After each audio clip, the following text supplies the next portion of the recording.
Assalamualaikum warahmatullahi wabarakatuh. Sebelum kita memulai pembelajaran kita hari ini, ada baiknya kita berdoa menurut agama dan kepercayaan masing-masing. Yuk, kita sama-sama berdoa.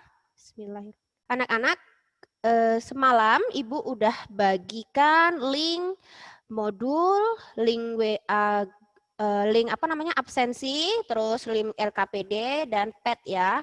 Nah, jadi jangan lupa untuk yang belum absen di Google Form, silahkan di absen. Nanti di akhir pembelajaran Ibu akan periksa. Kita akan mempelajari mengenai hukum kekekalan momentum ya. Minggu lalu kita udah pernah belajar mengenai momentum kan ya? Udah pernah belajar mengenai momentum kan? Sebelum kita mulai, tujuan kita belajar momentum ini untuk apa sih? Nah gitu kan. Jadi setelah mempelajari materi hari ini, itu kalian diharapkan bisa menganalisis penerapan hukum kekekalan momentum dalam kehidupan sehari-hari. Terus kalian mampu melakukan percobaan untuk menentukan hubungan momentum total sebelum dan sesudah tumbukan benda dengan benar. Nah, ayo kita mengingat kembali ya, karena materi kita ini ada hubungannya dengan materi minggu lalu. Kira-kira ada yang masih ingat nggak apa yang mempengaruhi besarnya momentum? Ada yang masih ingat? Masa, Bu. Masa, momentum dipengaruhi oleh masa. Selain masa apa aja, Nak? Dipengaruhi oleh apa, Riris? Kecepatan, Bu. Kecepatan. Ya, kan itu termasuk dalam besaran apa ya? Besaran vektor, Bu. Besaran vektor ya. Kalau besaran vektor berarti dia punya apa? Nilai dan arah, Bu. Punya nilai dan arah. Nah, itu tadi untuk mengingatkan kembali mengenai materi momentum. Nah, biar kalian lebih termotivasi ya. Siapa tahu nih di antara kalian ada yang mau jadi ilmuwan. Ilmuwan di NASA. Ya, luar biasa sekali. Itu peluncuran roket ya, itu ternyata salah satunya menggunakan hukum penerapan hukum kekekalan momentum. Di LKPD kalian nanti ada gambar dua buah bola biliar yang saling bertabrakan gitu ya, yang saling bertabrakan. Nanti kalian perhatikan arah benda setelah tumbukan. Penyelidikan ya, kita melakukan penyelidikan.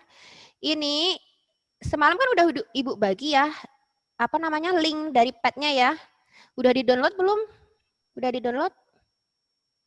Udah, Bu. Udah di-download ya. Kalau udah di-download, sebentar. Ibu praktekkan sebentar PET-nya. Nah, kan tampilannya kalau udah di-download seperti ini ya.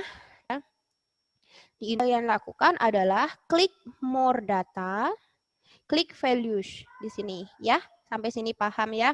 Terus data yang harus kalian ubah adalah bagian massa, terus bagian velocity-nya.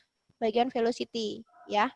Jadi untuk posisinya gimana Bu? Posisinya nggak usah dirubah. Momentum di sini adalah momentum awal atau sebelum tumbukan. Kalian tinggal menuliskan.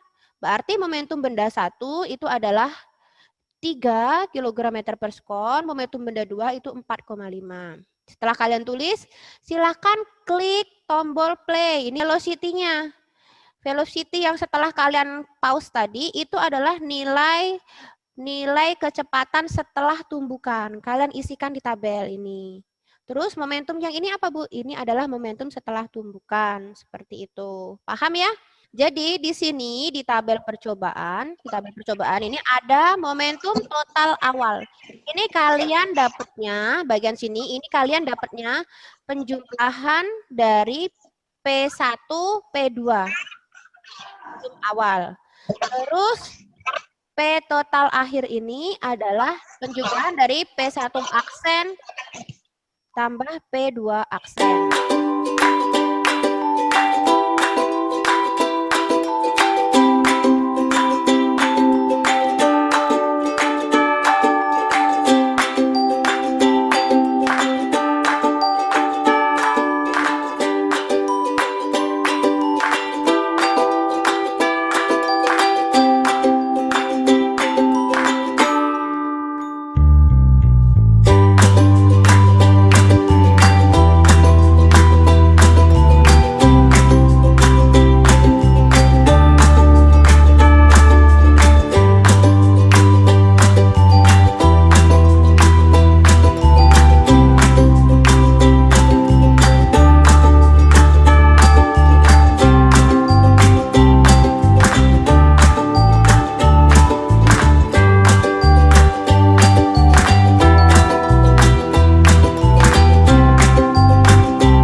setelah tumbukan Oke. karena total massa dan kecepatan kedua benda sama baik sebelum maupun setelah tumbukan. Oke, terima kasih. Soal selanjutnya. Tabel pengamatan dari kelompok 1. Apakah sama dengan tabel pengamatan yang kalian lakukan? Perhatikan momentum totalnya, momentum total awal dan momentum total akhir. Sama? Sama, Bu. Sama ya? Sama ya?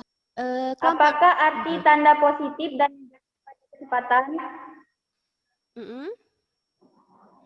Apakah arti tanda positif? Tanda positif negatif pada kecepatan menandakan arah gerak benda. Menanyakan arah gerak benda. Karena kecepatan adalah faktor yang mempunyai apa?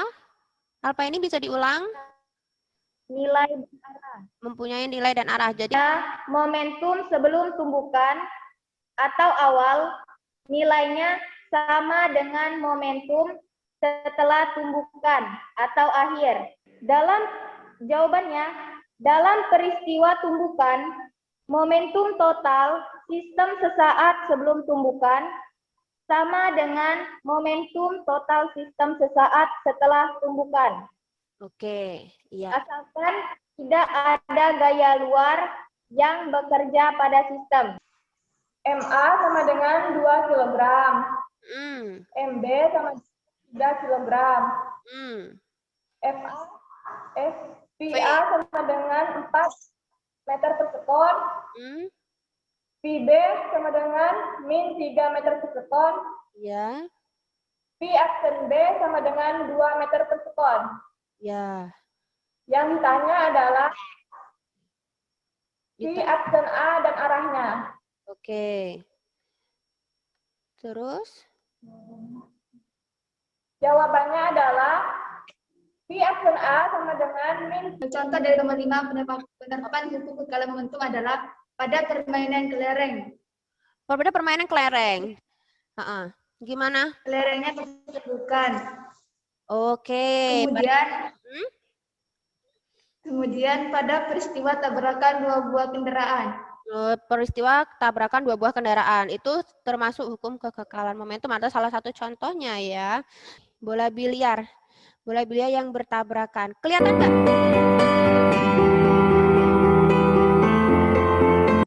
Jadi Ibu tadi sudah menampilkan 2 buah video singkat sekali mengenai tabrakan 2 buah bola biliar. Kita perhatikan di gambar.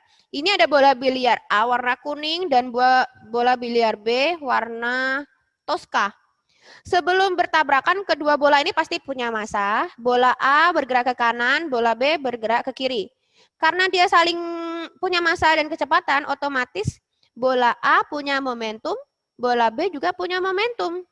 Maka momentum totalnya sebelum tumbukan adalah penjumlahan dari momentum A ditambah momentum B. Nah, setelah tumbukan, ternyata kedua bola tadi bergerak ke arah yang berlawanan.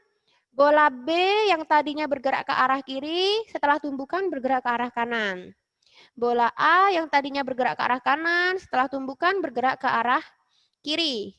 Setelah tumbukan pun kedua bola dia mempunyai momentum ya. Jadi ada PA aksen dan PB aksen. Kalau dijabarkan maka MA dikali VA ditambah MB kali VB sama dengan MA dikalikan VA aksen. Aksen di sini menandakan setelah tumbukan ditambah MB kali VB aksen. Kalau benda yang bergerak itu pasti punya energi ya. Nah, dalam sistem tertutup, ingat sistemnya tadi tertutup sama berlaku dengan yang hukum kekekalan momentum tadi, itu akan berlaku juga hukum kekekalan energi kinetik. Jadi energi kinetik sebelum tumbukan itu sama dengan energi kinetik setelah tumbukan. Ingat, persamaan untuk menghitung energi kinetik adalah setengah massa dikalikan V kuadrat. Persamaannya bisa kalian lihat di sini.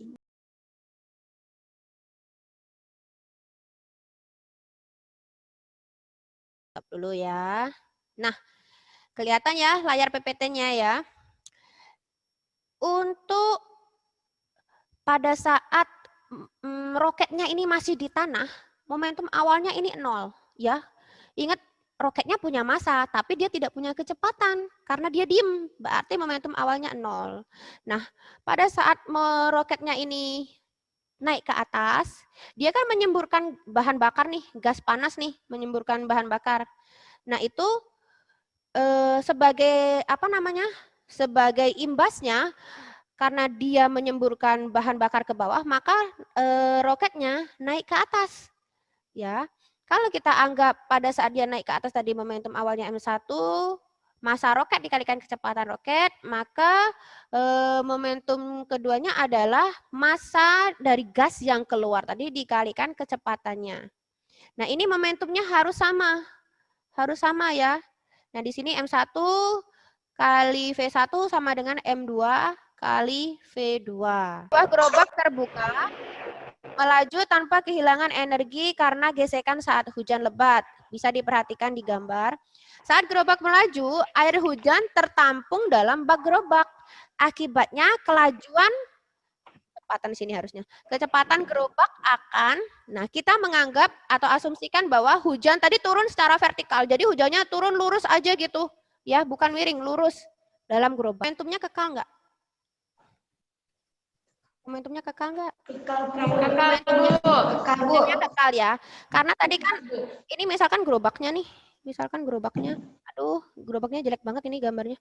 Ini air hujannya kan vertikal ya. Nah, air hujan nambah di dalam gerobak.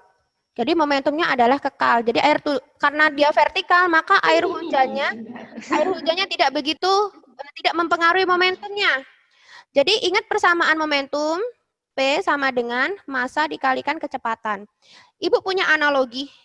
Ini tadi momentumnya dia maunya kekal. Atau tetap lah ya. Terus massanya, dan misalkan kita punya momentumnya tadi 50. Terus massa awal sebelum hujan adalah 5. Kecepatan gerobaknya 10, ini kita asumsikan ya. Nah, berarti 5 kali 10 kan 50 ya. Nah, setelah hujan, tadi kan nambah tuh, ditambah air hujan. Nambah air hujan, ya kan? Nambah air hujan otomatis massa yang mula-mula 5 tadi misalkan dia jadi 25, gitu. Terus momentumnya kekal. Jadi kalau 25 dan hasil akhirnya kita mau 50, maka 25 dikali berapa? Kecepatannya akan jadi berapa? Kecepatannya akan jadi 2. Oke. Jadi kecepatan awal yang tadinya 10 harus jadi 2. Otomatis kecepatannya malah menurun kan ya? Menurun atau berkurang. Jadi kecepatannya harus berkurang. Berkurang karena apa? Karena kekekalan momentum. Kalian nanti akan Ibu kirimkan di link di WA Group, link untuk tes formatif hukum kekekalan momentum. Untuk mempelajari materi tumbukan ini, kalian harus ingat lagi materi vektor, momentum, hukum kekekalan momentum. Oke, silahkan dibuka lagi nanti catatannya di rumah. Terus terima kasih sudah mengikuti pelajaran hari ini. Alhamdulillah kita sudah selesai untuk kegiatan pembelajaran hari ini. Ya, jangan lupa di rumah nanti dibuka lagi catatannya ya. Dibuka lagi catatannya. Ya, Oke, Ibu akhiri dulu kegiatan kita hari ini. Alhamdulillah. Wassalamualaikum warahmatullahi wabarakatuh. Terima kasih.